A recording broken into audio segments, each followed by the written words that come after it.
우리 부대표님이신 그 김현민 대표님께서 오늘 강의 맡아주시겠습니다. 김 대표님 부탁드립니다. 예, 예, PPT 준비 되셨나요?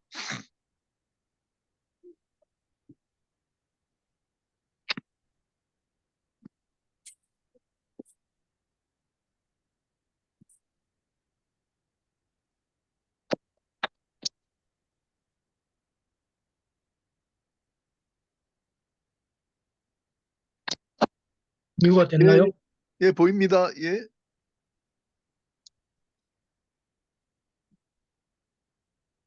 예, 그러면은 제가 강의를 시작하도록 예, 하겠습니다. 이 강의 기회를 주셔서 감사드립니다.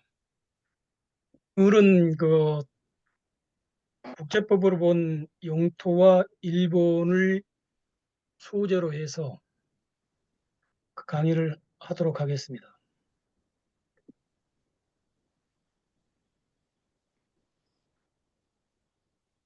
여기 표지에 있는 그 배는 1875년에 강화도를 침략했던 그 일본 선박 군함 운용호입니다.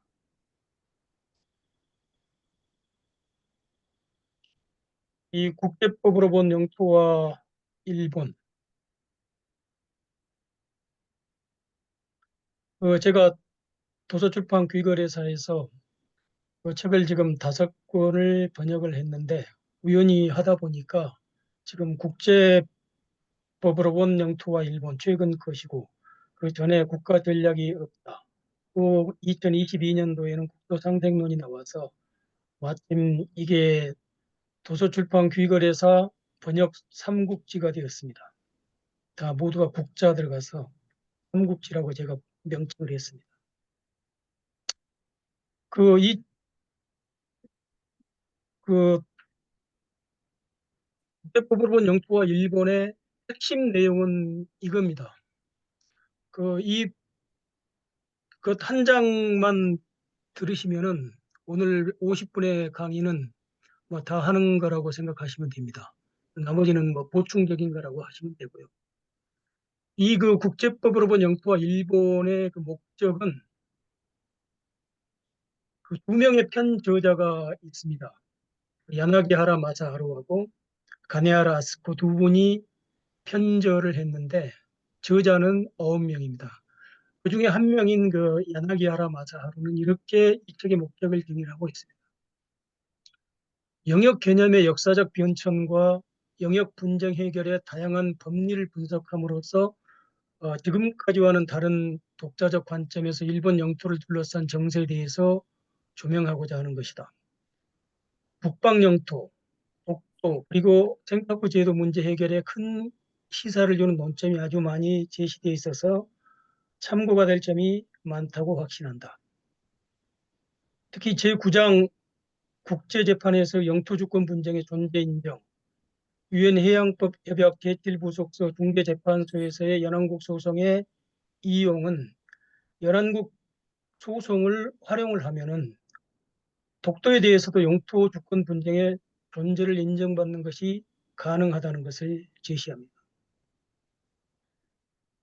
다른 편저자인 가니아라 아스코는 이 책이 그 출간된 경위와 과정에 대해서 주로 설명하고 있습니다.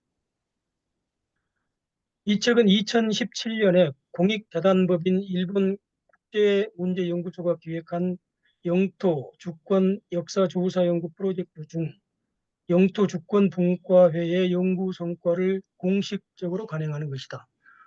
프로젝트의 일환으로 두 개의 관점에서 연구를 하는 두 개 검토회를 조직해서 편집자 2명이 각각 간사를 맡았다. 그러니까 야나기하라 마사하루와 가네하라 아스코가 각각 간사를 맡았다는 얘기입니다. 검토회는 그 9명의 멤버가 상호 참여가 장려되었고 특히 코로나 팬데믹으로 해서 더욱 활발해졌다고 합니다. 이러한 연구 체제와 그런 상태로 인해서 다양한 레벨에서 각 논문 서로 간의 유기적 관계의 성립을 촉진했다. 수록된 9개 논문은 그 자체로서 완결되고 독립된 저작물이다. 하지만 이 책은 이 연구 체제에 의한 모든 집필자의 공동 작업의 성과이다. 이게 이 국제법으로 본 영토와 일본의 핵심 내용과 이 발간 과정을 설명하는 것입니다.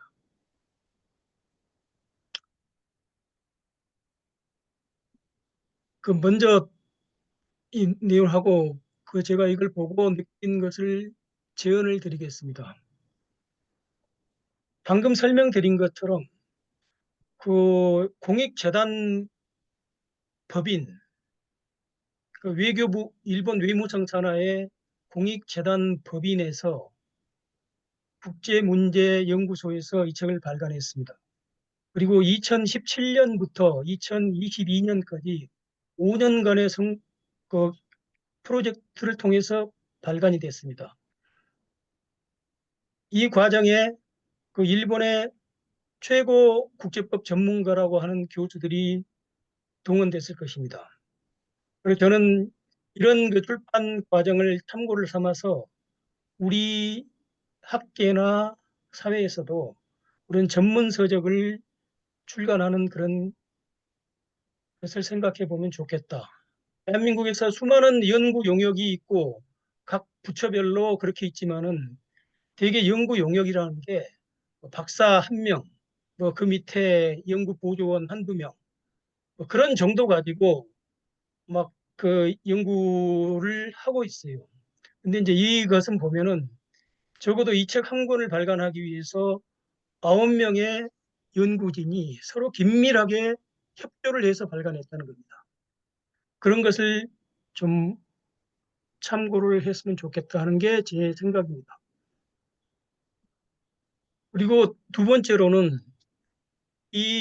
국제법으로 본 영토와 일본이 굉장히 일본에서 뭔가 목적을 갖고 발간됐을 것입니다. 그렇게 하면은 이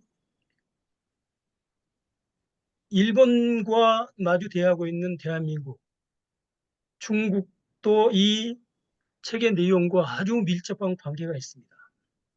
그러므로 우리나라에서는 이 국제법으로 본 영토와 일본을 학계에서 정말 세밀하게 분석하고 검토하고 거기에 대비해야 된다고 그렇게 생각합니다. 세 번째로는 국제법 그리고 해양법의 전문가를 육성해야 됩니다. 물론 그런 시급성, 중요성을 인식하고 또 양성 프로그램이 있는 걸로 알고 있습니다.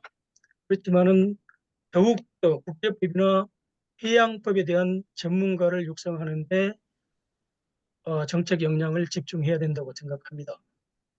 그리고 제가 이제 어떤 책을 번역하고 하다 보니까 해양 번역상을 설립을 했으면 좋겠다 하는 것입니다. 그래서 제가 바다의 품에 이런 내용을 건의를 했습니다. 아까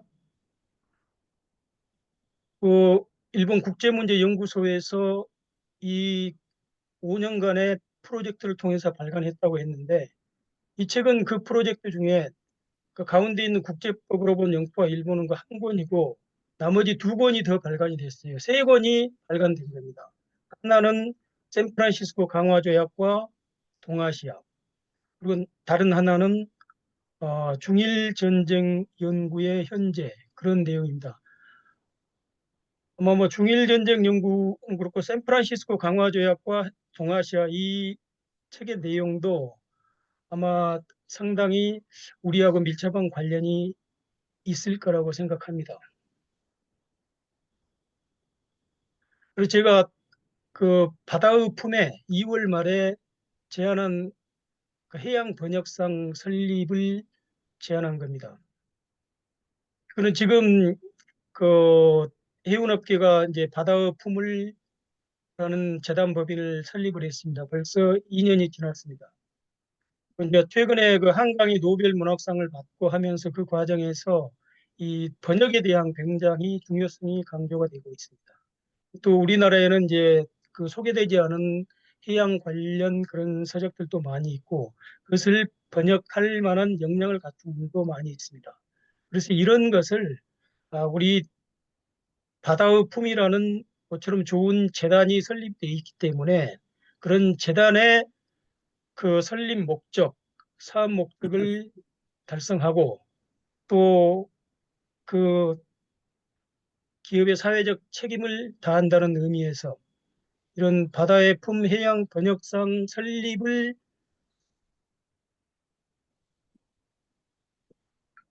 바다의 품에서 아주 긍정적으로 생각하고 또 우리 해운 해양 수산계에서도 이런 것을 적극적으로 요청을 했으면 합니다. 뭐 구체적인 것은 그 뭐 생략을 합니다만 대개 1년에 한 권 정도를 발간하고 한 권이나 한 두 권 정도 발간하고 이제 기존의 번역상과는 서로 이제 좀 차별화가 된 그런 것을 발간하는 겁니다.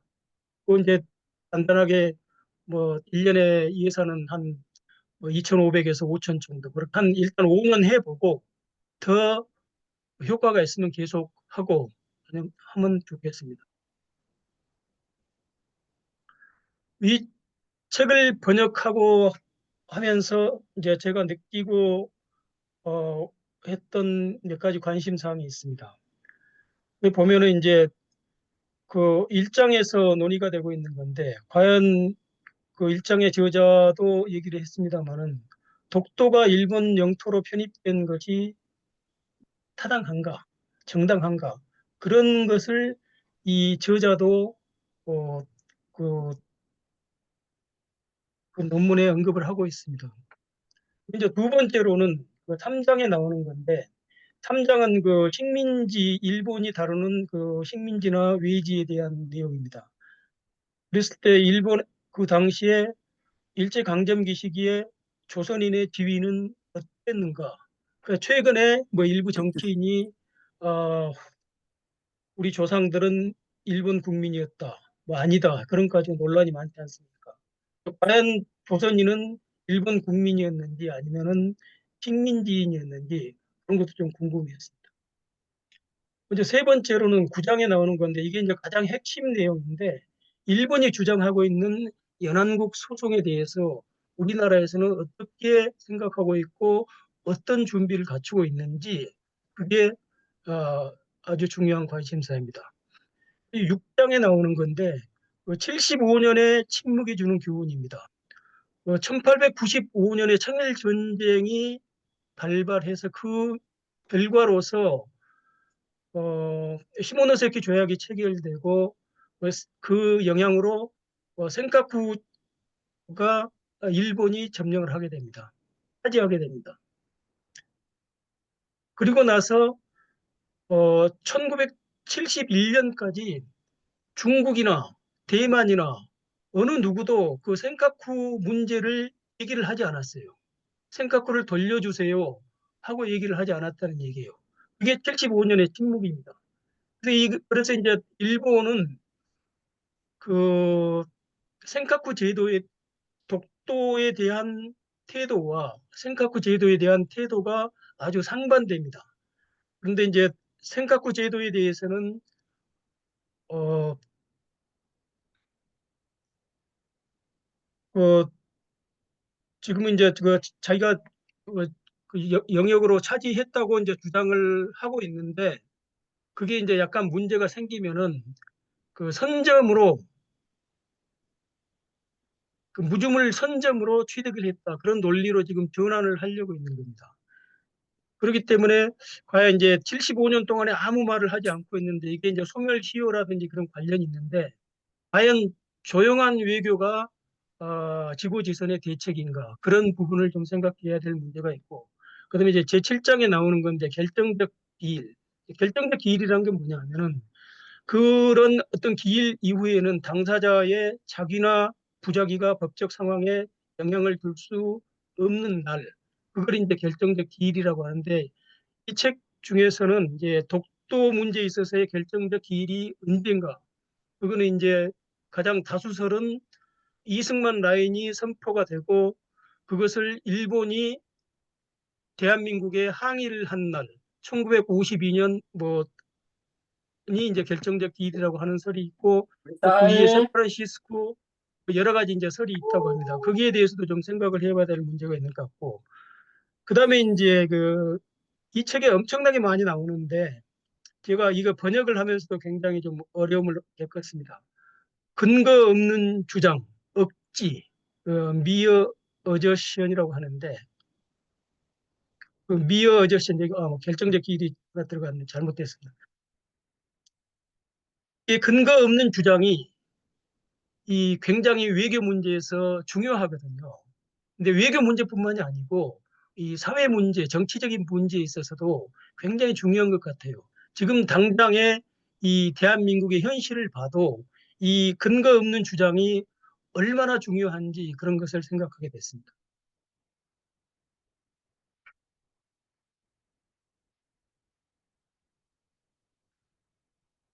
제가 그 1년 전에 작년에 제 159강에서 국가 전략이 없다를 주제로 강의를 했습니다. 그 강의를 후에 한 분이 질문을 했는데 왜 조선은 근대화하지 못했는가? 그런 질문을 했어요. 그럼 저도 당연히 깊이 생각한 바는 없고 당연히 이제 그렇다고는 하지만은 그 논리 정연하게 설명할 수가 없어서 그냥 해양 국가의 입장에서 일본은 바다를 가까이 했고 대한민국은 바다를 멀리 했기 때문에 한국과 일본의 격차가 생긴 거다. 이제 그렇게만 얘기를 하고 말았는데 그게 굉장히 좀 아쉬웠습니다. 그래서 이제 그 이후에 과연 그 조선은 왜 근대화하지를 못하고 일본은 근대화에 성공을 했는가 그런 문제가 굉장히 마음속에 가슴에 남았습니다.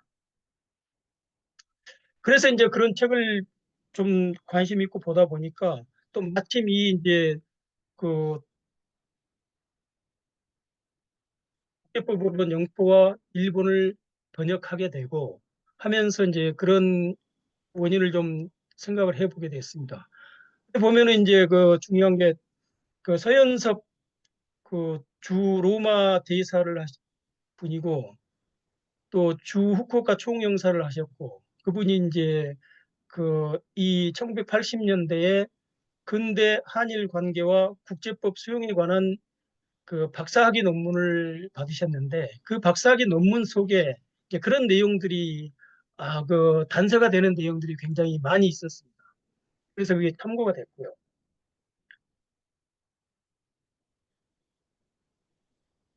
이 서현석 교수는 그 대사는 지금 80세인데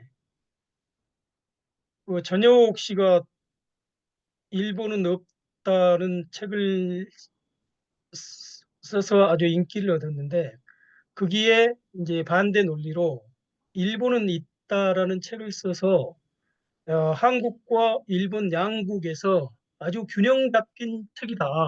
그렇게 해서 아주 평판을 받고 이 베스트셀러가 되고 그랬습니다. 그리고 그 많은 저술 활동을 했는데 그 저술 활동 중에 책 중에 보면은 그 기성인 한중일의 갈림길 나가사키에 대한 책이 있습니다. 이 아시다시피 나가사키는 일본의 개방 지역 아니었습니까? 그게 이제 국제화의 그런 힌트가 이 책 속에도 있습니다.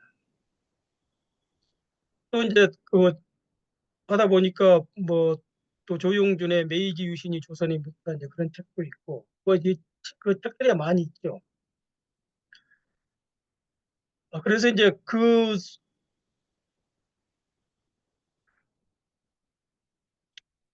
속에서 이제 굉장히 그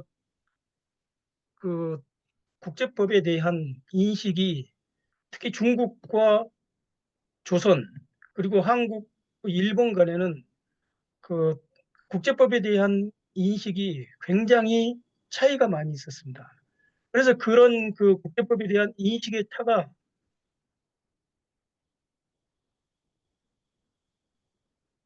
중국과 한국 그리고 일본의 근대화를 가른 그런 아주 중요한 포인트였다고 이 그 서현섭 저자도 얘기하지만 저도 거기에 굉장히 공감을 하고 있습니다.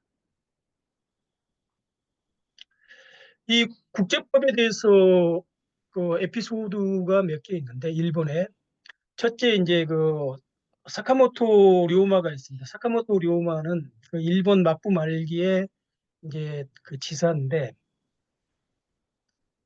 이분이 아주 이제 유명한 이제 검객이죠. 그런데 어느 날 그 긴 칼을 차고 있다가 이제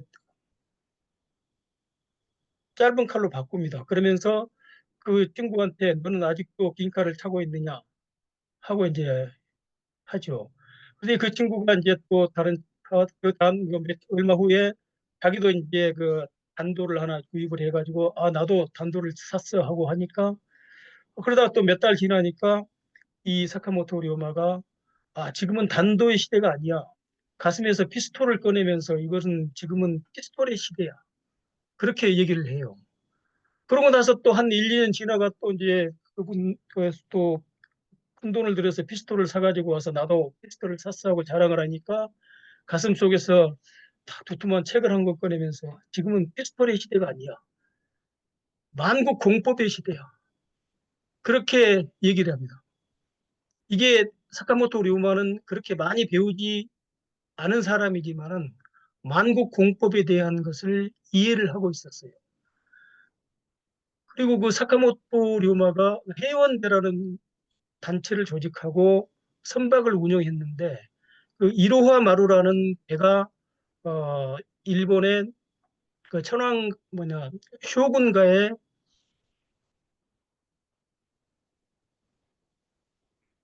그 기선하고 부딪혀서 침몰을 합니다.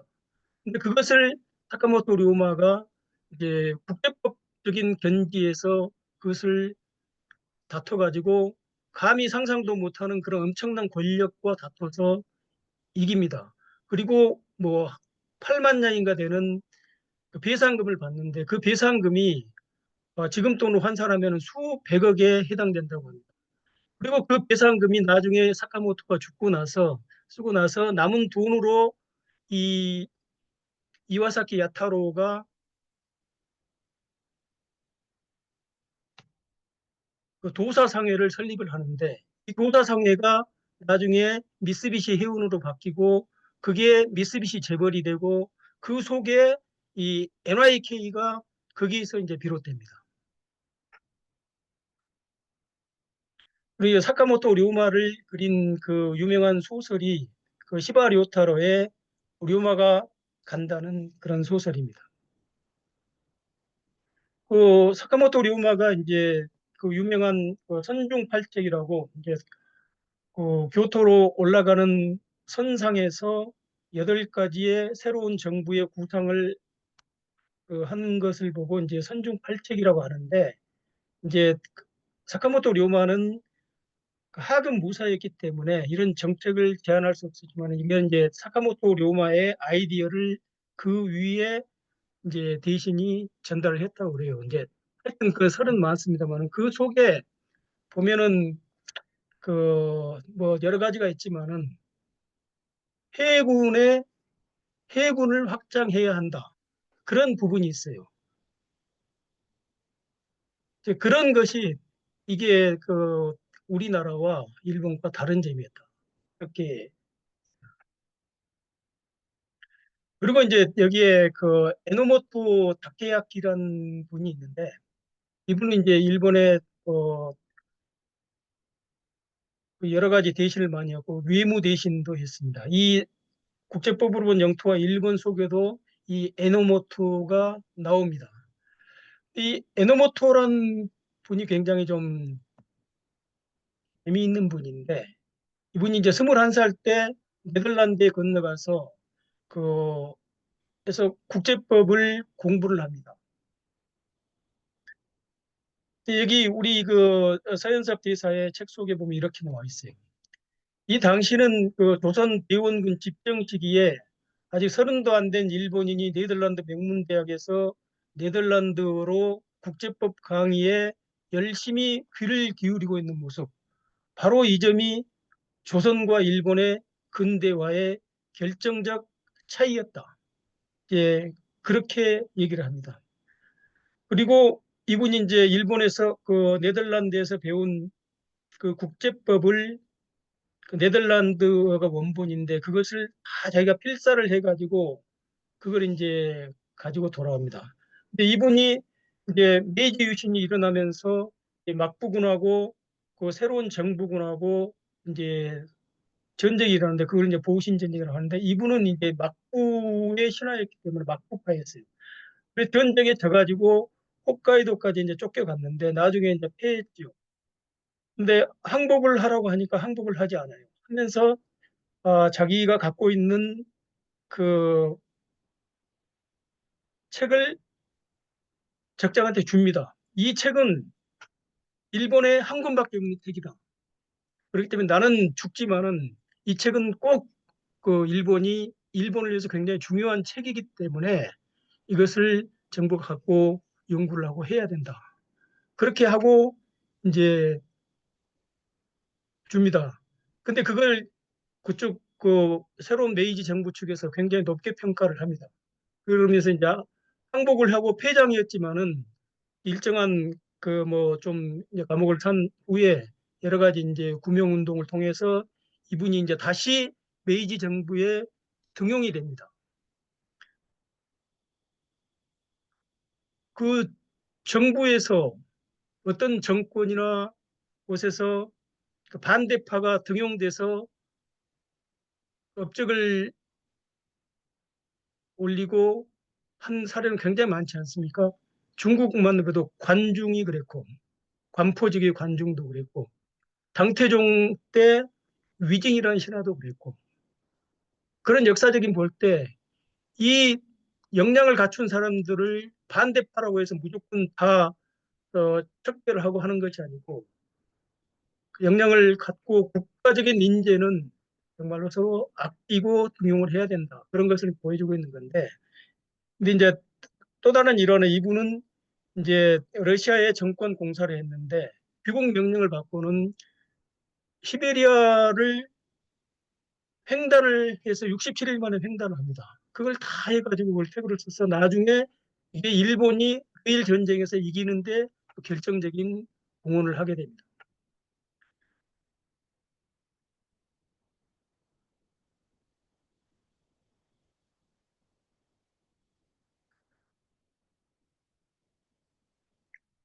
근데 이제 이런 속에서 우리나라에서도 이제 서재필이 독립문을 만들고 독립협회를 세우고 독립신문을 발간하고 하는데 보니까 이제 그 우리가 알고 있는 독립신문, 독립협회, 독립문의 의미가 그렇게 좀그 우리가 아는 것하고는 많이 좀 약간 다른 부분이 좀 있는 것 같습니다. 그래서 우리는 좀 역사를 좀 특히 우리 근대사에 대해서는 그 다시 한번 살펴봐야 될 그런 것 같습니다.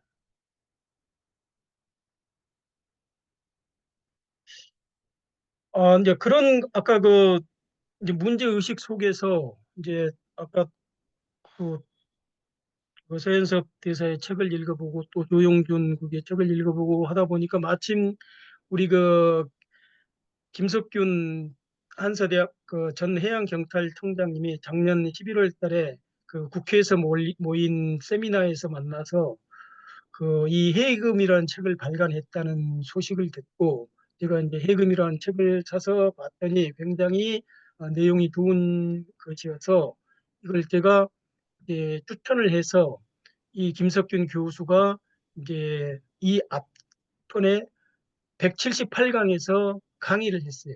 근데 그 김석균 전 해양경찰청장이 발간한 책이 해금, 성공한 근대화, 실패한 근대화. 그러니까 제가 갖고 있었던 그런 것에 대해서 뭐라 답변을 해주는 그런 책이라고 보면 되겠습니다. 그래서 이제 그 전번 강의 때 김석균 그 교수님이 이제 이 부분은 그냥 시간이 촉박해가지고 그냥 넘어갔어요. 근데 이제 이 속에 이제 그 국제법에 대한 얘기가 나오는데 굉장히 중요한 부분인데 이제 그 강의 주제하고는 약간 다르기 때문에 이건 넘어갔었는데 그래서 제가 이제 자료를 받았습니다. 여기 속에도 보면은 그 일본이 근대화를 하게 된 성공하게 된 여러 가지 요인 중에 이제 근대적 국제 질서를 수용을 했고 그다음에 여기 이제 만국 공법을 수용을 했다. 그게 이제 우리 김석균 교수의 강의 속에 있었어요. 그것은 이제 만국 공법을 수용하는 청나라는 화해 질서, 청나라를 중심으로 하고 주변 국가들이 조공을 하거나 하는 그런 그 중화 질서를 가 이제 그 동양의 질서였어요. 그런데 이제 일본은 그런 그 동양의 질서에서 이제 일찍 빠져나와서 그 서양의 국제법을 수용하게 된 것이 이제 일본이 근대화로 빨리 적응을 하게 된 거라는 것을 이 김석균 교수도 얘기를 하고 있는 거예요. 그러면 이제 다시 돌아와서 이 국제법으로 본 영토와 일본이 어떻게 돼서 이제 출간됐고 어떻게 돼서 발간됐는지 그런 배경과 의의에 대해서 살펴보겠습니다.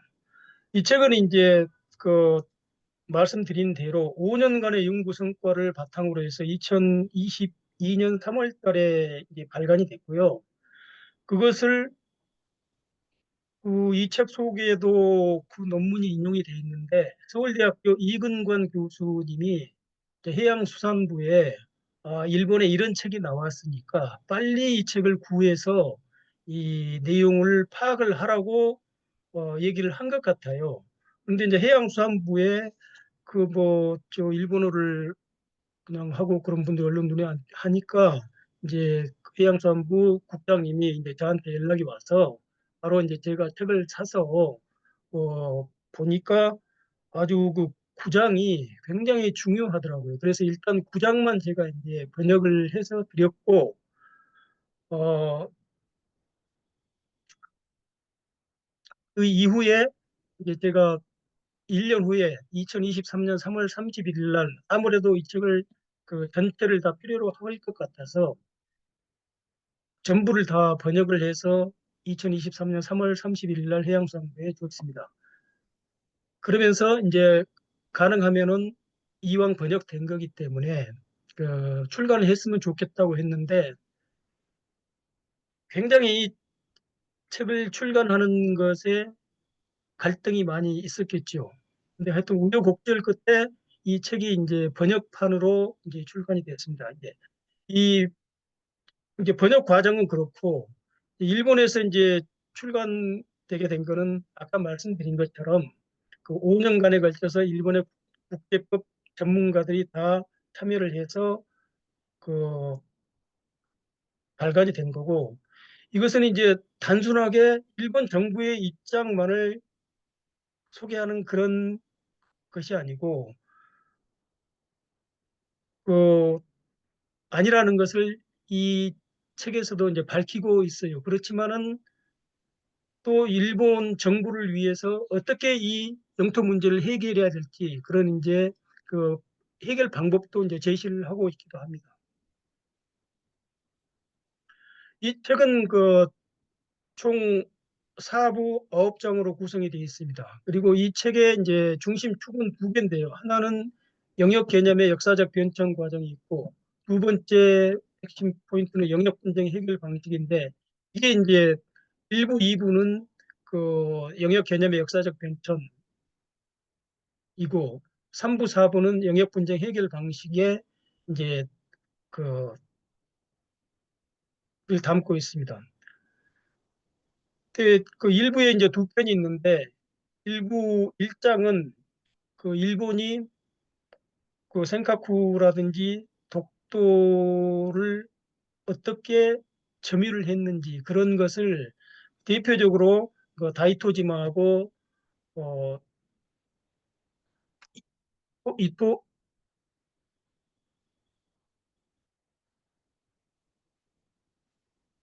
그 사례를 이제 설명을 이오지마 이오토하고 다이토지마를 예를 들어서 설명을 하고 이제 그러면서 이제 독도는 그선 뭐냐 그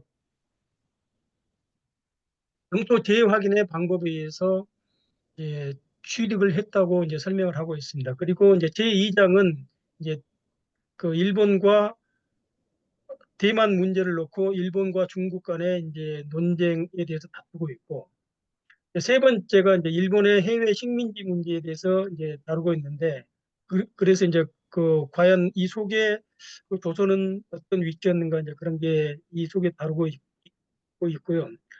네 번째는 그 이제 조차 역시 이제 그 일본의 해외 식민지 지배에 대한 내용을 예, 다루고 있습니다. 이제 그 3부, 4부에서는 또 이제 그 영역 분쟁을 이제 해결하는 그런 방식에 대해서 이제 다루고 있는데 특히 이제 그 제5장에 있어서는 제5장 그다음에 이제 제6장 그런 것을 이제 그런 부분을 다루고 있고 이제 제7장에서는 그, 그 결정적 기일이라든지 그런 이제 시간 문제를 다루고 있고 이제 제8장 그리고 이제 제9장이 이제 핵심 우리 한국 입장에서는 가장 중요하다고 가장 민감하다고 생각되는 그런 부분입니다. 그래서 이제 여기서 그 유엔 해양법 협약의 제7부속소가 있는데 그 제7부속소의 연안국 소송을 중개재판소의 연안국 소송을 이용을 하면은 독도 문제를 국제재판 무대로 끌어낼 수 있다. 이제 그런 것을 이쪽에 이제 주장하고 있는 겁니다.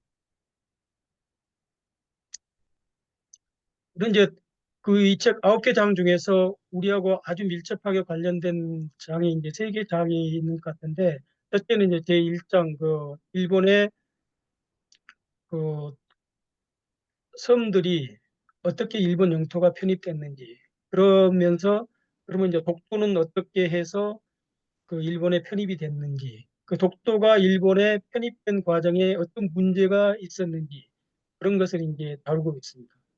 그리고 이제 제3장은 그 일본의 그 조선 그 해외 식민지는 어떤 형태로 통치되었는가 그걸 다루고 있고 제9장이 말한 대로 이제 연안국 소송을 다루면서 이제 독도를 국제 분쟁 지역화할 수 있다 하는 것을 이제 얘기하는 겁니다.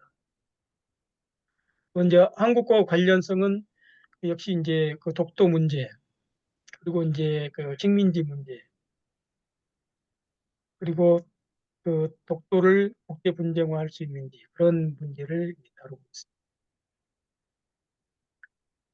그래서 이제 어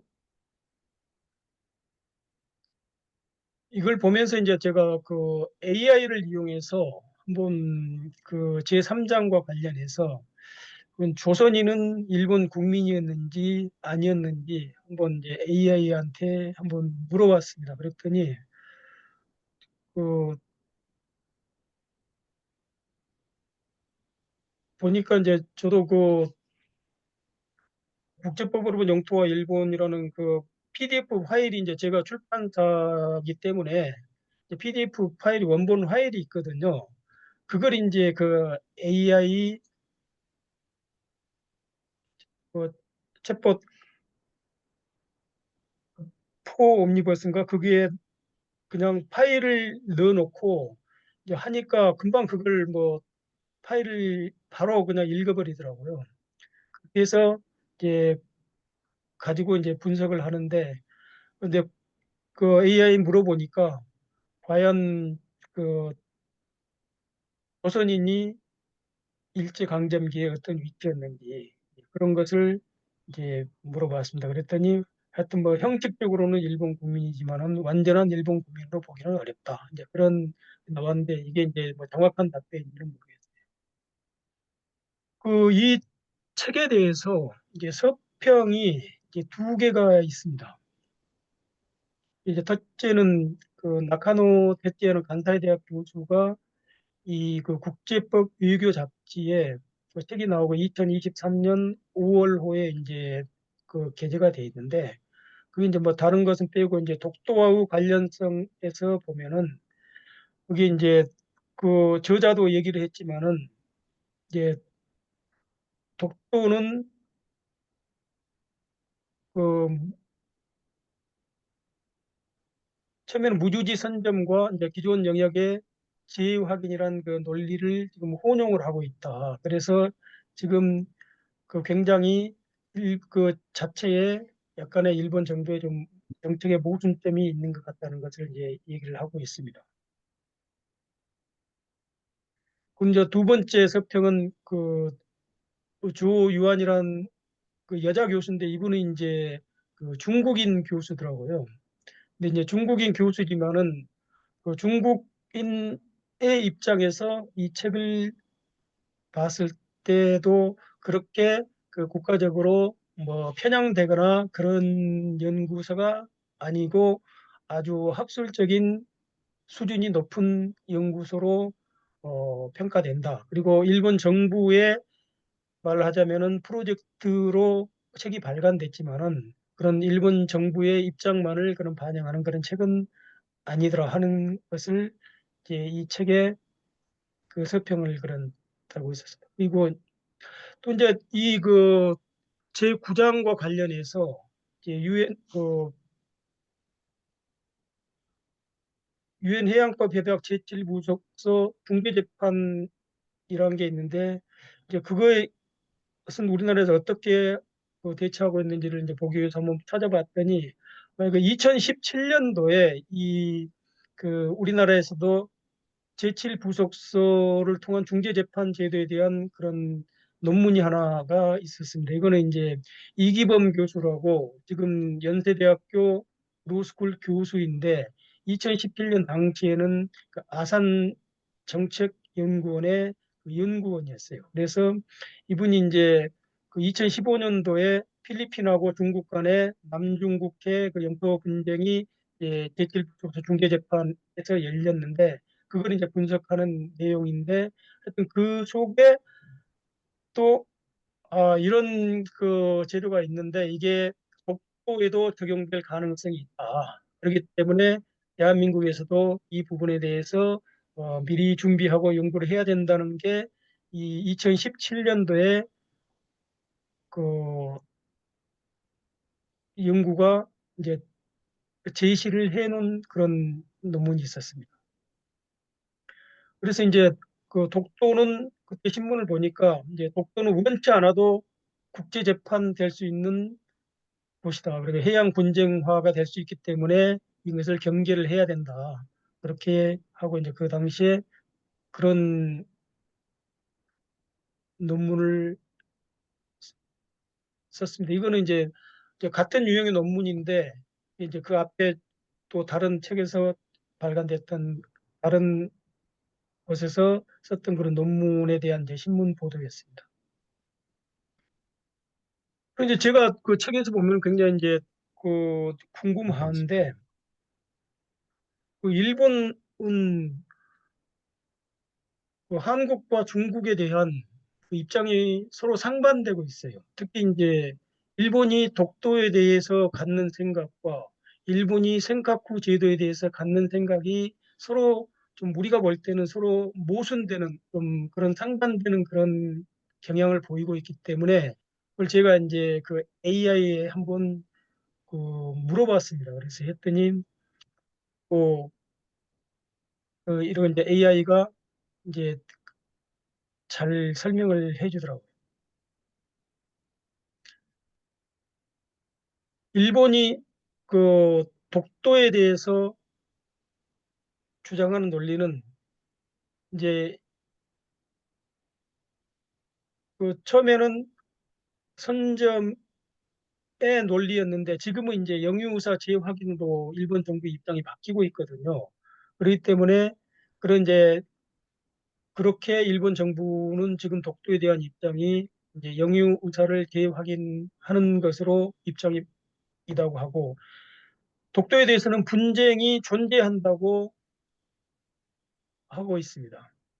근데 센카쿠 제도에 대해서는 센카쿠 제도는 무주지를 선점한 것이다. 그렇게 생각하고 있고 또 이제 분쟁을 부인하는 그런 전략을 일본 정부가 갖고 있어요. 그리고 똑같은 섬인데 일본이 이게 센카쿠 제도에 대한 생각하고 독도에 대한 생각하고 서로 좀 달라요. 그거를 이제 그 표로 비교를 분석을 했는데 보니까 이제 법적 근거 보니까 뭐 독도는 영유우사 재확인, 센카쿠 제도는 무주지 선점, 선점 인정 여부에 독도는 부정을 하고 있고 센카쿠 제도는 인정을 하고 있고 독도에 대해서는 분쟁을 존재하는 걸로 하고 있고 센카쿠 제도는 부정을 하고 있고 독도에 대해서는 재판소로 끌고 가려고 하고 있고 센카쿠 제도에서는 국제재판을 피하려고 하는 전략을 갖고 있고 그런 것을 전략을 갖고 있는데 하여튼 이걸 AI가 잘 분석해 줘서 잘 그 이해를 했습니다. 이제 뭐 이 그 제9장이 이제 제일로 중요하기 때문에 다시 한번 또 9장을 이제 언급을 합니다.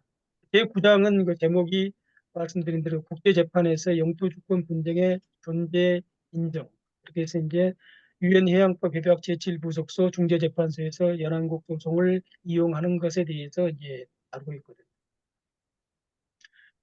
그 유엔 해양법 협약은 이제 본 협약이 있고 그 부속서가 이렇게 인데 보니까 제7 부속서 뭐 5, 6, 7, 8, 9 쭉 부속서가 있는데 제7 부속서는 그 중재재판에 대해서 다루고 있고요. 13개조로 구성되어 있고 이제 중재재판소 구성과 임무 절차를 규정하고 있는 그런 것입니다. 이제 그 일본이 구상하는 그 연안국 소송에 대해서 이제 표를 이제 정리를 하고 있는데 하여튼 일본이 제기할 수 있는 것은 뭐 다양하게 이제 제기를 해서 예, 뭐 주권 분쟁의 존재를 인정받기도 하고 안 받기도 하고 하는데 하여튼 나중에 보면은 그 이 주권 분쟁이 존재한다는 것을 인정받을 수 있는 거다. 이제 그렇게 이제 교자는 그렇게 얘기를 하고 있거든요.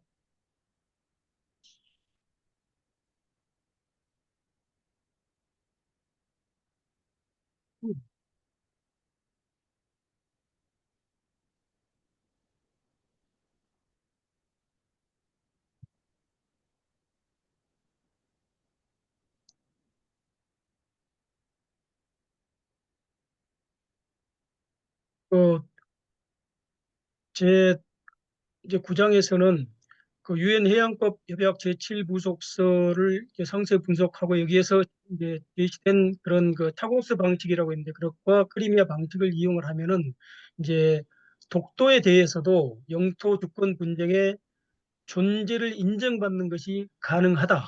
이제 그렇게 그 얘기를 하고 있습니다.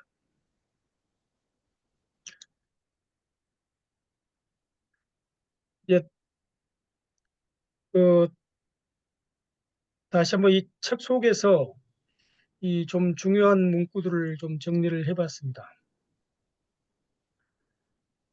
그 굉장히 우리들이 좀 뭐 배우지도 않고 몰랐던 그런 내용들이 있는데 그 일청 강화 조약이 1895년 4월 17일 날 서명이 됐는데 그 일청 청일 강화 조약의 제1조가 뭐냐 그러면은 청국은 조선이 완전 무결한 독립 자주의 국임을 확인하고 이로써 독립 자주에 손해를 끼치는 조선국으로부터 청국에 대한 공원 변례 등은 장래 완전히 이를 폐지해야 된다. 하여튼 청일 강화 조약의 제1조가 조선에 대한 내용을 다루고 있습니다.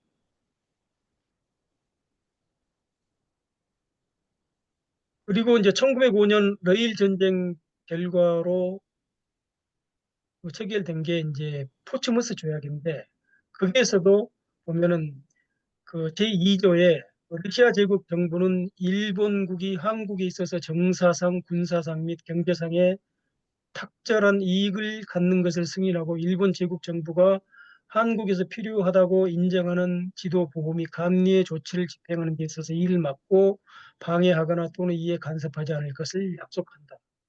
그렇게 해서 이 러일 전쟁을 통해서 이제 일본이 러시아를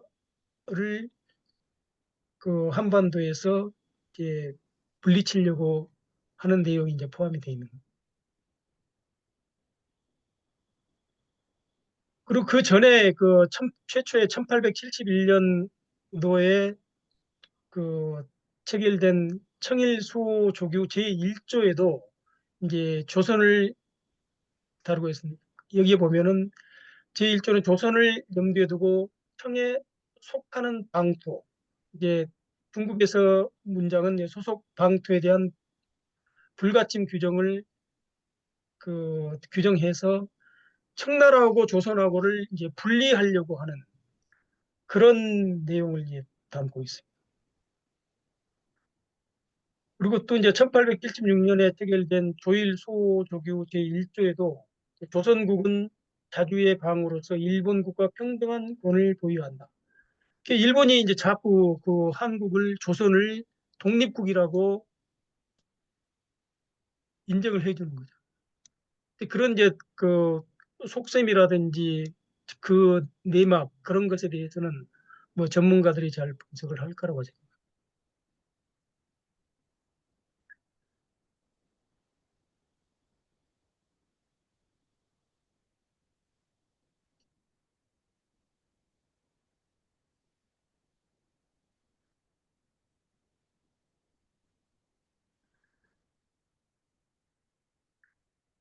여기서 이제 그 선점의 사례로 여겨지는 미나미 토리시마를 참고한 독도에 대해서는 선점이 아니라 영역이라는 것을 재확인한 사례라고 주장하는 일본 정부의 현재 입장이 법적으로 가능할 것인가, 또 정책적으로 바람직한 것인가 하는 것이 중요한 논점이 된다고 이게 이제 1장에서 이제 그렇게 얘기를 하고 있어요. 그러니까 이 그 책을 제가 이제 번역을 하면서 굉장히 어려웠던 것이 한국 정부와 일본 정부의 그 입장 측에서 이 책이 발간되는 것에 대해서 어떻게 생각하는가 그런 게 이제 굉장히 중요했어요. 그래서 용어 하나, 예, 독도라는 용어 하나, 다케시마라는 용어 하나에 대해서 일본은 어떻게 생각하고 한국은 어떻게 생각하는지 이제, 이제 그런 게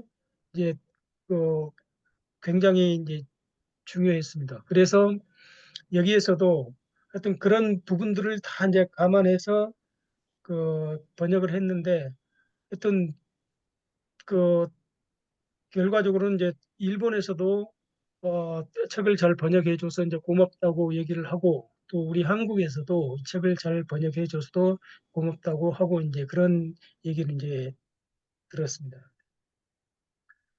그 제1장에서 나오는 얘기인데 이제 그 독도나 나카노 도리시마에 를 일본 영토에 편입하게 된 그런 각이 그러니까 국무회의 결정 문서가 위무성 자료 보관소에는 자료가 보관돼 있지 않다. 그러니까 자료가 없다는 얘기죠. 그러니까 결론적으로 얘기 그 추정해 보면은 그냥 그 정당한 절차를 거치지 않았을 수도 있다. 뭐 이제 그렇게 추정을 할 수도 있겠습니다. 근데 이제 그런 것들은 이제 전문가들이 얘기 뭐 검토를 할 거고 저는 이제 말 한마디가 굉장히 이제 중요하기 때문에 섣불리 얘기를 할 수가 없습니다. 또 뭐 제가 그렇게 정확하게 내용을 꼭 파악하고 있는 것도 아니고요. 그래서 이제 이 책에 서술된 내용들을 그대로 이제 얘기를 하려고 하는 겁니다. 독도에 대해서 일본 정부는 1905년에 영토 편입 조치로 역사적 권한이 재확인됐다고 하는 입장을 취하고 있으며 이러한 편입 조치와 그 후의 국가 권능의 계속적 표시는 17세기 당시의 국제법에 합치하여 유효하게 성립된 권한을 현대적 요청형에 대체하는 데 충분했다고 평가되고 있다. 뭐 이렇게도 이제 서술하고 있습니다. 그다음에 이제 그 독장과 관련해서 독도에 관한 영토 주권 분쟁의 이제 존재 인정에 대한 그런 부분에서는 보면은 그 일본 정부는 독도 주변에 이제 대륙붕이 당시에는 그 존재하지 않는다고 판단했지만은 유엔 해양법 협약 발효 후에는 입장을 변경해서 대륙붕이 존재한다고 이제 판단하고 있습니다. 그렇기 때문에 이제 이런 것 때문에 이제 일본의 정책이 좀 이제 변화가 있는 거죠.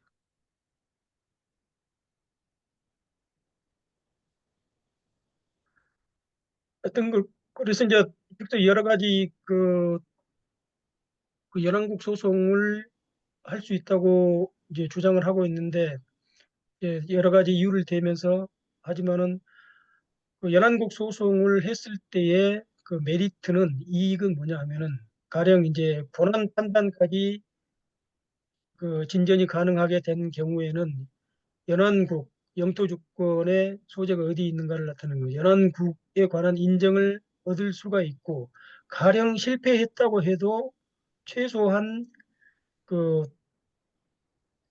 영토 주권 분쟁의 존재 인정을 얻을 수가 있다. 그게 이 연안국 소송을 주장하는 그런 얘기고 하여튼 그 저자는 일본 정부가 연안국 소송에 대해서 진지하게 검토를 해야 된다 하고 이 주장을 하고 있습니다. 그렇지만 이제 연안국 소송에 대해서도 이제 여러 가지 그 몇 가지 주의할 점이 있는데, 어째 이제 그 유엔 해양법 협약 연안국 소송은 모든 유엔 해양법 협약 가맹국이 이용 가능하다. 그러니까 일본이 독도에 대해서 연안국 소송을 제기를 하면은 중국이 센카쿠 제도에 대해서도 연안국 소송을 제기할 수 있다. 그런 것도 다 검토를 해야 된다. 그리고 이제 또 최근에 그 유엔 해양법 연안국 소송에 관한 판례가 급속히 증가되고 있기 때문에 그러다 보면은 이제 판례가 남용되고 있다는 비판도 받고 그런 판례가 이제 변경될 가능성도 있기 때문에 하려면은 빨리 해야 된다. 이제 그렇게 주장을 하고.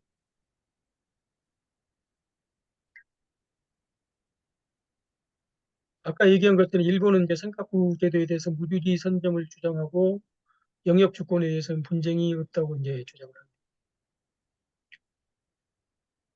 합니다. 제가 이 책을 발간하면서 그 역자 서문을 씁니다. 근데 역자 서문이 아니고 역자 후기해야 되겠죠. 역자는 겸손해서 그 자기 글을 책 앞에 놓으면 안 되는데 그래서 이제 역자 후기를 쓰고 맨 책 뒤에다 써야 되는데 제가 역자 후기를 써서 여러분들한테 그 좀 검토를 받고 얘기를 했더니 야, 이 중요한 글을 왜 맨 책 뒤에다 쓰느냐. 앞으로 옮기자. 그렇게 얘기를 해서 그냥 역자 후기라는 것을 역자 서문이라고 이름 바꿔가지고 책의 체제는 맞지 않지만은 이 그 맨 앞에다가 역자 서문을 실었습니다. 이제 저는 제가 지금 해양에 대해서 생각하는 가장 중요한 것은 이 제 행동의 가장 중요한 것이 국민들에게 해양 사상을 알리는 것을 저는 이제 가장 중요한 제 소명으로 생각을 하고 있습니다. 그런 일환으로서 저는 이제 독도와 관련해서 독도 국토시작 국민운동을 전에 뭐 10년 전부터 얘기했지만은 이 책을 발간하는 것을 계기로 해서 이걸 더욱더 본격적으로 추진을 해야 되고 대한민국 국민들이 독도가 어, 영토의 막내가 아니라 시작이라는 것을 주장해야 된다고 저는 그렇게 생각하고 있습니다. 그리고 이제 이 책을 발간하게 된 것은 뭐 손자병법에도 나오지만은 적을 알고 나를 알면은 백전불태다. 또 이제 제가 생각하는 것은 이제 독도를 대한민국 해양 교육의 이제 중심지로 성지로 저는 묵상해야 된다고 생각합니다. 제가 그 아까도 나왔지만은 일본의 그 시바 료타로가 그 료마가 유쿠라는 소설을 쓰면서 거기에 나오는 이제 소설 속이지만은 미쓰비시를 창립한 이와사키 야타로가 울릉도를 점령을 하러 갑니다. 근데 점령을 하러 갔는데 이제 무주지라고 하고 갔는데 나중에 보니까 이제 그 사람이 살고 있는 거예요. 이제 그런 것에 대해서 굉장히 그런 제가 한 30년 전에 그 책을 읽으면서부터 어떻게 이게 하고 이게 궁금했는데 이 책을 발간하는 과정에서 이걸 한번 제가 생각해서 이 역사 서문에다 썼습니다. 그리고 이 과연 일본의 그 시바리오타로가 그러면 울릉도를 갔는데 그러면 독도에 대해서는 어떻게 생각했는가? 독도를 가는 울릉도 가는 길에 독도가 보였을 텐데 그러면 그때 보이니까 그냥 독도를 자기 거라고 했으면 그때 아무 문제가 없고 그냥 이렇게 할 텐데 그때 뭐 보고도 뭐 지나쳤든지 아니면은 그 뭐 일본 게 아니라고 해서 놔둔 건지 그런 게 굉장히 궁금하거든요. 그래서 하여튼 이걸 한번 제가 그 그림으로 그려봤습니다. 이거는 그 동아지도 우리 회원이기도 한 동아지도의 안독립 회원이 이 그림을 그렸습니다. 그래서 저걸 했고요. 그 키오스테 양희철 그 해양정책 그 연구원장이 소장이 이 추천사를 썼습니다. 그리고 이제 여기 일본이 독도를 국제 분쟁 지역화하기 위해서 연안국 도정을 활용하려는 전략을 제시하고 있으니 이에 대한 주의가 요구되고 왜 일본의 주장을 단순한 억지로 치부하지 말고 국제법적 논리를 면밀히 검토해서 체계적 대응책을 마련해야 한다. 그렇게 하고 있고 독자 의견입니다. 여기에 보니까 그 우리 김혁식 그 인천 도선사 협회 전무님도 이 강의를 참관하고 계시던데 아주 이 김혁식 전무님이 이 책을 발간하는데 굉장히 검토도 많이 해주시고 이렇게 독자 의견까지 이렇게 주셨습니다. 이게는 이제 그 항상 제가 책을 발간할 때 이제 여러 전문가들한테 도움을 받는데 이게 그 전에 신각수 주일 대사님도 계셨고 그다음에 서현석 아까 그 주로마 대사도 계셨습니다. 그리고 여기에는 이제 외교부에 이제 국장도 있고 과장들이 두 명이 있거든요. 그래서 이제 제가 이 사실은 이 명단을 올리는데 외교부 공무원들은 자기 이름들을 빼달라고 해줄 줄 알았습니다. 굉장히 민감하거든요. 근데 아무도 그 얘기를 안 하더라고요. 그리고 또 여기에 대해서 뭐 크게 이게 지금 문제가 되고 있지 않고 하니까 괜히 또 이제 이 책에 이름을 올려가지고 또 혹시라도 이제 불이익을 당할까 이제 그런 것도 있을 수가 있는데 하여튼 그 외교부 과장님들이나 국장님들도 이 책의 중요성을 알았는지 이렇게 이제 아주 자문도 해주시고 했어요. 이 책을 그 20권을 제가 일본에 수출을 했습니다. 한, 한 $250, 한 40만 원 정도의 수익을 올렸 뭐 보냈으니까 책을 팔았으니까 수출을 한 거죠. 그리고 이제 그 국제 운송 요금이 한 10만 원 정도 나왔습니다. 그러니까 그것도 이제 부가가치를 창출한 겁니다. 이거는 아까 바다아프 해양 번역상을 제가 다시 한번 강조를 하기 위해서 이제 여기다 다시 올렸습니다. 제가 활동하고 있는 건데요. 지금 저희들이 7월 26일, 7일 싱가포르에서 세계 마스터즈 수영 선수권 대회가 열립니다. 우리 회원들의 정혜경 회원님하고 저하고 또 이렇게 참석을 합니다. 그리고 이 전에 강의하셨던 포렉스컴의 김현종 회장님께서 이 로고를 다 만들어 주셨습니다. 감사드립니다. 앞으로 지금 전국이 어떻게 될지 모르지만은 제 헌법 개정 요구가 있을 겁니다. 그건 전에도 얘기했지만 이게 바다로 열린 나라 헌법 제3조를 항상 우리들은 그 생각을 해야 된다고 생각합니다. 한면이 바다로 열린 대한민국의 영역은 한반도와 그 부속 도서를 포함하는 영토 영해 영국입니다.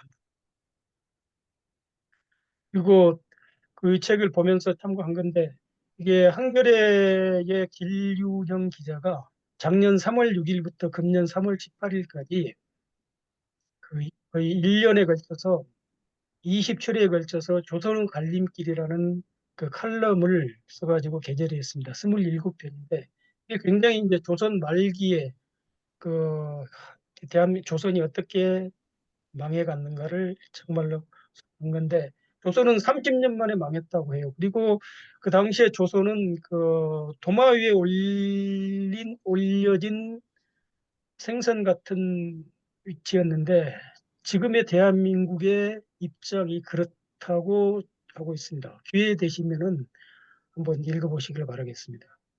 여기 나오는 뭐 이 속에 자료들이 많이 있고 한일 의정서 내용, 그다음에 을사조약,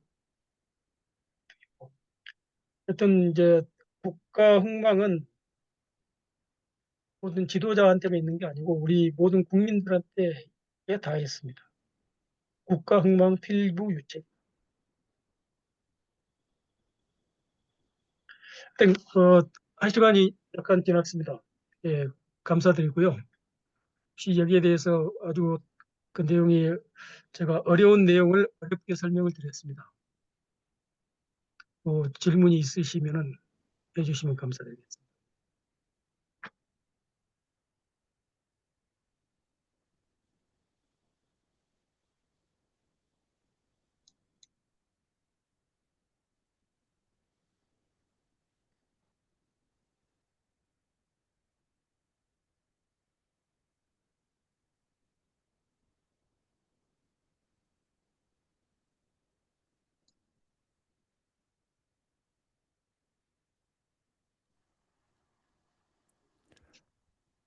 부대표님 강의 감사합니다. 김인영 교수님 잠시 아마 이석을 하신 것 같은데요. 아마 곧 돌아오실 것 같고 그 사이에 제가 잠시 예, 사회를 맡겠습니다. 예, 대표님 제가 저, 돌아오셨네요. 예, 네, 예, 저 예. 있습니다. 예, 예. 네. 강의고 잘 들었고요. 한번 토론하실 분들 토론 한번 봐주시기 바랍니다. 김현빈 대표님 고생하셨습니다. 예, 네네. 예, 감사합니다. 예. 아이고, 저 어려운 책을 아주 번역도 해주시고 강의 잘해주시고 그 주제가 어렵기 때문에 번역하시면 과정이나 번역하고 난 다음에도 마음고생은 좀 하셨을 것 같습니다. 그래서 그 덕분에 그 책도 주시고 오늘 강의도 듣고 하면서 독도에 대해서 그 귀하게 생각할 수 있는 시간을 가졌습니다. 그래서 과연 우리가 일본이 그렇게 자꾸 분쟁화해서 그 유엔의 연안국 소송으로 끌고 갔을 때 우리는 과연 어떤 전략이 필요하겠냐. 그래서 저는 그냥 생각해 보기에 어차피 우리가 실효적 지배를 하고 있기 때문에 그 일본이 그렇게 운크로스의 소송을 한다고 하더라도 회피 전략으로 그렇게 하면은 어차피 이게 중재법이기 때문에 그 한쪽 중재하는 쪽이 우리가 실효적 지배를 하고 있기 때문에 우리는 중재의 당사자가 아니기 때문에 참여하지 않겠다. 그렇게 한다 그러면 뭐 강제적으로 구속할 방법도 없을 텐데 뭐 그런 전략 같은 거에 대해서 같이 책을 좀 그 번역하시는 과정에서 뭐 생각해 놓으신 게 있으십니까? 하여튼 이제 그 일본 정부에서 이제 주장하는 것은 보니까 이제 독도를 꼭 일본에 자기들이 차지를 해야 되겠다. 이제 그런 생각도 물론 있겠지만은 그것보다는 하여튼 그 독도에 대한 것을 자꾸 거론을 해서 이제 분쟁 지역화하고 이제 하고 하는 게 이제 이 그 목적이라고 의 일부이라고 하기도 합니다. 그래서 이제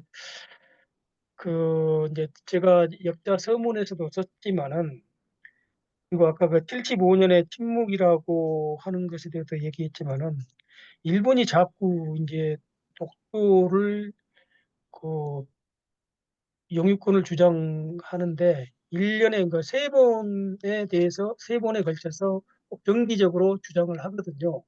외교 백서 만들 때, 국방 백서 만들 때, 그다음에 또 그 교육부의 그 교육 지침 뭐 할 때 그 세 번에 대해서 항상 이제 독도 문제를 거론하는데 이거는 이제 저는 제가 생각하는 거는 하여튼 이것도 이제 그 통일 시효하고 그러니까 시효하고 침묵하고 관련이 있는 거라고 생각합니다. 그냥. 그러니까 얘기를 하지 않으면은 그렇게 해서 몇 년이 지나가고 하면은 왜 그때 얘기를 하지 않았어 하고 얘기를 할 거니까 시가 있, 때가 될 때마다 기회가 있을 때마다 자꾸 이게 그 얘기를 꺼내서 하여튼 그 주장을 하려고 하는 거다 이제 그렇게 생각해서 이제 그러면은 이제 그런 대안으로서 좀 이게 올바른 방법인지는 모르겠지만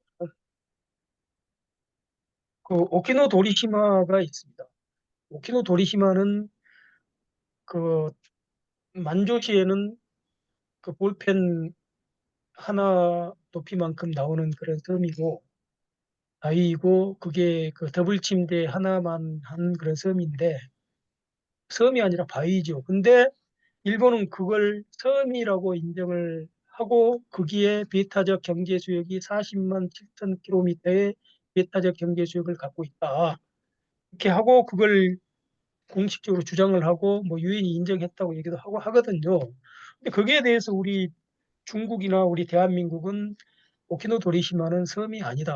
그렇게 얘기를 하고 있습니다. 그러니까 그런 것을 좀 공식화하고 그 쉬쉬하지 말고 하자. 그래서 독도가 일본이 독도를 일본 땅이라고 주장하면은 우리는 일본 대사관 앞에 가가지고 오키노 도리시마는 섬이 아니고 바위다.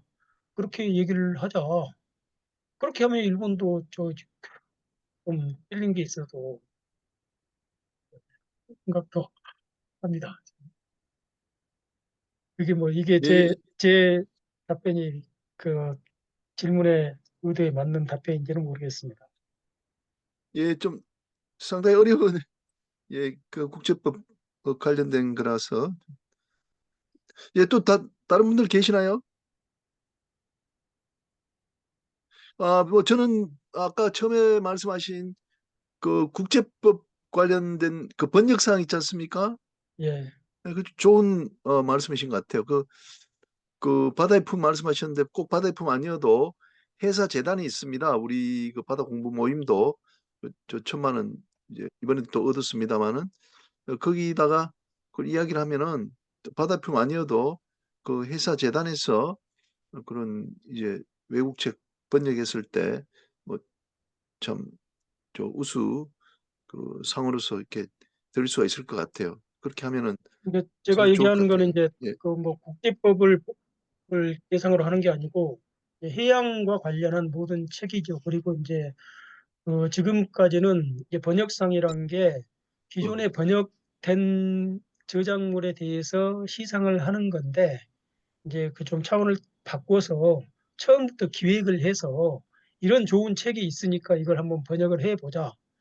그렇게 해서 그렇게 접근을 해서 저 좀 다른 번역상을 해양 뭐 이름은 해서 해양 번역상을 한번 만들었으면 어떻겠는가 하는 것을 제안드리는 겁니다. 예. 미리 그 어떤 책을 선정을 해야 되겠네요. 그러니까 이제 그런 예. 책들이 아마 많이 있을 거예요. 네. 음.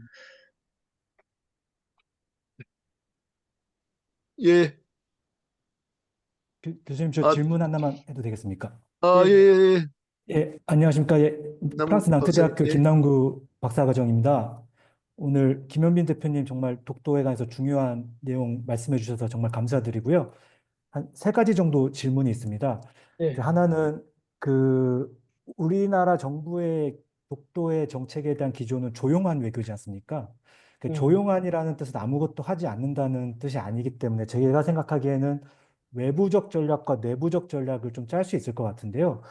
외부적 전략 중에 하나가 아까 대표님께서 발표하신 것 중에 지금 7강구가 중요한 것도 있지만 하나 중요한 협정이 하나가 1976년 한일 간 북부 대륙분 경계 협정인데요. 이 제가 알기로는 이게 독도가 포함이 돼가지고 우리 쪽 그 대륙붕으로 포함이 돼서 일본 의회에서 2년간 계속 항의하다가 그럼에도 불구하고 결국 통과가 돼가지고 이 북부 대륙붕 협정에 독도가 포함됐다고 알고 있는데요.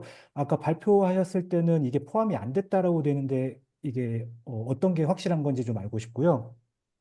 두 번째 외부적 전략 중에 하나가 지금 일본 학자들이 뭐 독도를 분쟁하는 학자들도 있지만 사카모토 시케사 교수 같은 경우는 독도를 죄송합니다. 시케사 교수가 아니라 세리타 교수는 독도를 한국에게 완전히 양보하고 일본이 독도에 대한 영유권 주장을 포기해야 된다. 그래야만이 이제 양국의 화해를 위한 어, 점진적인 발전이 될 수 있다라는 이런 일본 국제법 교수의 주장도 있거든요. 그러니까 우리가 아마 외부적으로 이런 교수들의 주장을 좀 국제적으로 이렇게 알릴 수 있는 방안도 있지 않을까 싶은데 대표님 견해는 어떠신가 궁금하고요. 두 번째로 제일 중요하다고 말씀하셨던 그 분쟁 해결에 대한 부분이 정말 중요한 내용인 것 같습니다. 저도 지난해 우연찮게 프랑스 국제법 학회 논문, 일본인 교수가 썼던 논문 하나를 번역한 게 있습니다. 그래서 다케시마 독도 영유권 문제에 대해서 96년도에 이 교수가 프랑스 학회에다가 작성했던 논문인데요. 결론만 조금 말씀드리면 이분이 하신 말씀이 독도 다케시마는 국제법상 영유권의 법적 근거가 일본이 다소 유리함에도 1952년부터 한국이 실질적으로 점유하고 있다. 그렇기 때문에 최선의 해결책은 헤이그의 국제사법재판소를 통한 평화적 해결이다. 이미 96년도부터 일본은 이 분쟁 해결 수단을 적극적으로 활용하려고 했던 움직임이 있었습니다. 근데 우리나라 같은 경우는 이제 2006년 ICJ 등 국제사법기관의 강제 관할권 배제 선언을 아주 무기로 생각하고 있는데요.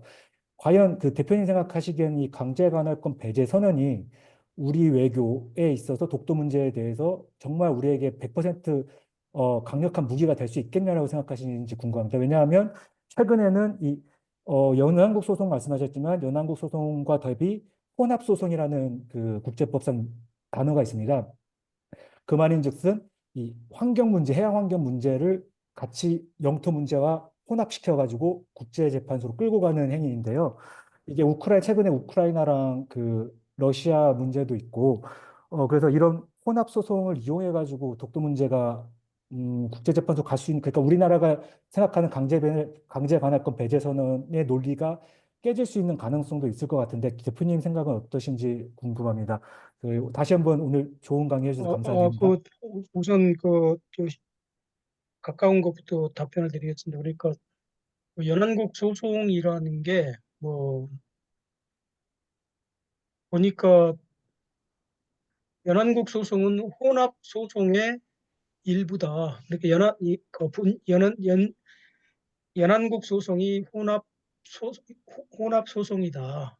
그러니까 그 연안국 소송을 제기하려고 하는 게 김남구 박사님 말씀한 대로 해양 문제를 빌미로 해서 영유권 문제를 다투려고 하는 게 그게 연안국 소송이라고 하는 제도라고 그래요.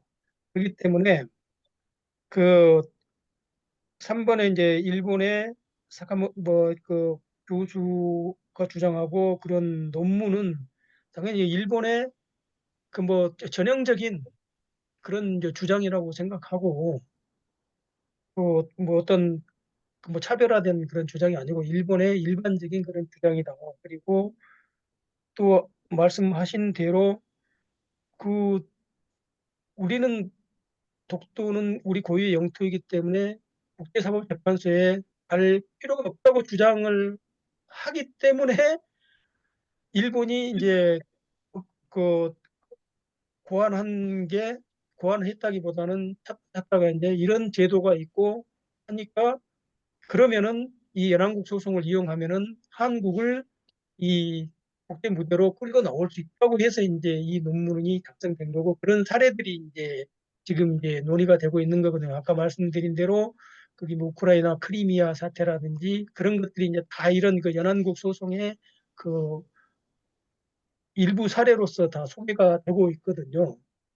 그런 거고, 두 번째로는 그렇습니다. 그 사카모토 그 뭐 교수 그분이 독도를 양보하고 포기 주장하는 건 참 그 뭐 그보다 더 좋은 방법은 없겠죠. 그렇지만은 그런 분들은 뭐 일본의 뭐 1,000명, 10,000명 중에 한 명일 거고, 그게 이제 뭐 성사가 될 거라고는 생각하지. 뭐 그렇게 했으면 얼마나 좋겠습니까? 그리고 세 번째로는 그 조용한 외교, 그 조용한 외교에 대해서는 아까 제가 말씀드렸고, 그 북부 대륙붕이 이제 독도와 연결되는가 그 부분은 보니까 뭐 저도 그 정확하게 모르겠지만은 이 책 속에 보면은 북부 대륙붕이 그 독도의 그 잠정 수역하고 그 끝부분에 연결돼 있다고 해요. 그러니까 그게 독도까지 포함이 되는 게 아니고 북부 대륙붕의 그 지점이 그쪽 독도 잠정 수역 그쪽하고 분간 수역하고 그 가도가 딱 연결이 돼 있는 거예요. 그 부분을 뭐 제가 정확한 걸 다시 한번 읽어보든지 해야 되겠어요. 예. 예, 예. 저 이렇게 하겠습니다. 그 또 시간이 많이 됐기 때문에 곧 마쳐야 되고요. 그 저기 김현미 대표님 이거 좀 이렇게 꺼 주시겠습니까? 지금 그 화면 공유가 돼 있는 것 같습니다. 김 대표 예, 고맙습니다. 지금 김석균 그 교수님 또 신청하셨는데 김 교수님 질문 부탁드립니다. 예. 예, 예, 뭐 시간이 좀 예, 예. 늦어서 뭐 제가 뭐 질문이라기보다는 뭐 저 오늘 뭐 다른 행사가 있어가지고 이제 늦게 좀 이렇게 참여를 하면서 이 문제에 대해서 뭐 저도 뭐 연구를 하는 입장이고 해서 하나 뭐 코멘트 정도 하고 싶어서 제가 이 어떤 영유권 분쟁 문제는 우리 동아시아 지금 뭐 해양 분쟁 중에서 제일 뭐 어려운 문제이고 또 핫 이슈이기도 하고. 근데 이제 이런 뭐 독도 문제 관련해서 아까 전에 조용한 외교부터 시작해서 뭐 여러 가지 법적 문제 말씀을 해 주셨는데 우리 정부 기조가 처음에는 이제 뭐 그 조용한 대응, 조용한 뭐 우리가 실효적 지배를 하고 있으니까 일일이 그 대응할 필요가 있느냐 하다가 이제 그 일본 측에서 조금 어떤 극우 단체에서 뭐 독도 상륙 기도도 있고 그런 그 사건을 계기로 해가지고 우리도 조용한 대응에서 적극적인 대응으로 이제 정책 기조가 바뀌었고 지금까지 이제 그게 유지를 하고 있는데 저는 뭐 이런 그 독도 이런 영유권 문제 이 우리뿐만 아니라 지금 일본하고 중국 간의 그 관계 센카쿠 다오이 다오 이 문제도 우리하고 뭐 다른 측면에서 똑같은 문제인데 일본 측이 지금 대응하고 있는 게 지금 우리가 대응하는 거에 대한 답이라고 생각이 되거든요. 그러니까 뭐 무슨 문제냐 하면은 결국 이제 양쪽이 실효적 지배를 하고 있는 이런 문제에 대해서는 결국 제일 중요한 게 그 현상을 유지를 하는 거, 현재 상태. 그래서 뭐 이게 뭐 이 중국 측이 지금 계속 그 기도를 하는 게 조금 뭐 일본이 실효적 지배를 하고 있는 걸 그 약화시키는, 위큰 시키려고 하는 그 기도를 하고 있는 거고 일본 쪽에는 그거보다는 못하지만 우리 쪽에 대해서 어쨌든 그런 시도 결국은 이런 뭐 법적 시도라든지 그 외에 일본 해상보안청이 사흘에 한 번씩 와가지고 접속 수역을 계속 이렇게 한 번씩 이렇게 돌다 가는 게 뭐 일종의 그런 행위인데 제가 이게 뭐 법적인 우리가 대응 이렇게 하는 것도 중요를 하고 하는데 우리가 제일 중요한 거는 그냥 이 현재 이 상태에서 더 이상 우리의 어떤 뭐 영유권을 행사하는데 약해지지 않는 상황에서 그냥 케이스 바이 케이스로 대응을 하는 게 제일 중요하지 않나라는 게 제 생각입니다. 그러니까 뭐 일본 측의 페이스에 말려들 필요도 없고 또 그렇다고 우리가 너무 이렇게 소극적으로 그냥 뭐 조용한 외교로 할 필요도 없고 뭐 일본 쪽이 좀 뭐 수위를 높이면 우리도 거기 맞대응을 해서 하는 정도 아니면 또 아닌 대로 이렇게 이게 어디까지나 어떤 뭐 법적인 문제로 풀릴 문제는 아니고요. 그 제일 중요한 거는 뭐 이렇게 이것도 다 국제 정치적인 그런 문제이고 또 중요한 거는 우리가 실효적 지배를 하고 있다라는 거. 생각과도 마찬가지고. 그래서 우리가 뭐 문제를 현재 상태에서 우리가 현재 상태에서 이 상태를 계속 유지를 해 나가는 게 제일 중요하다는 그런 말씀, 제 의견입니다. 자, 이상으로 코멘트를 마치겠습니다. 예, 감사합니다. 저 아쉽지만 이걸로 마치고요. 우리가 지금 국제법 또 해양법 구체적인 깊이를 가지고 또 하는 건 아니니까 이 정도 해도 충분하지 않나 이렇게 그 생각이 듭니다. 예, 그리고 좀 하나 좀 상의 드리고 싶은 건 좀 책이 거의 나왔거든요. 이미 한 150권은 이틀 전에 어제 국회에 오신 분들한테 나눠 드렸는데 필요하신 분은 또 우리 회원들한테 또 우편으로 또 보내는 작업도 더 해야 될 텐데 한번 한 4월 경에 좀 출판 기념회 한번 하면 어떤가 생각이 드는데 회원들은 좀 어떻게 생각하시는지 의견 주시면은 거기 맞춰서 하겠습니다. 우리가 이거 한번 좀 나온 이상은 한 달 내로 좀 많이들 좀 사야 되거든요. 책도 이번에 아주 깨끗하게 잘 돼 있어 가지고 좀 인기가 높을 것 같아요. 안에 내용도 좋고. 예, 좋습니다.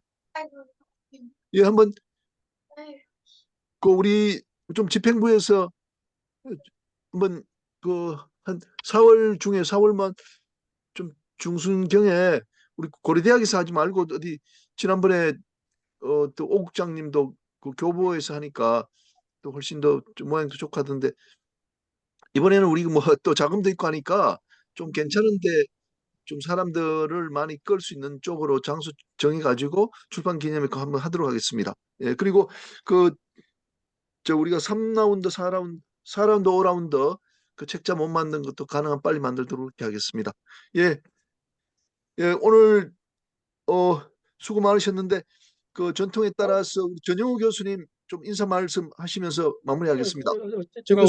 제가 한 말씀 드리고요. 예, 예. 우리 김석균 교수님 전번에 강의를 잘 해주셨고요. 이게 서로 강의가 이어져 가지고 국제법, 근대화 그런 것에 대해서 의미가 있었다고 생각합니다.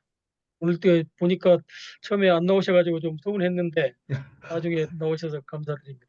예, 예. 예, 예, 예. 감사합니다. 예, 정 교수님 부탁드립니다. 네.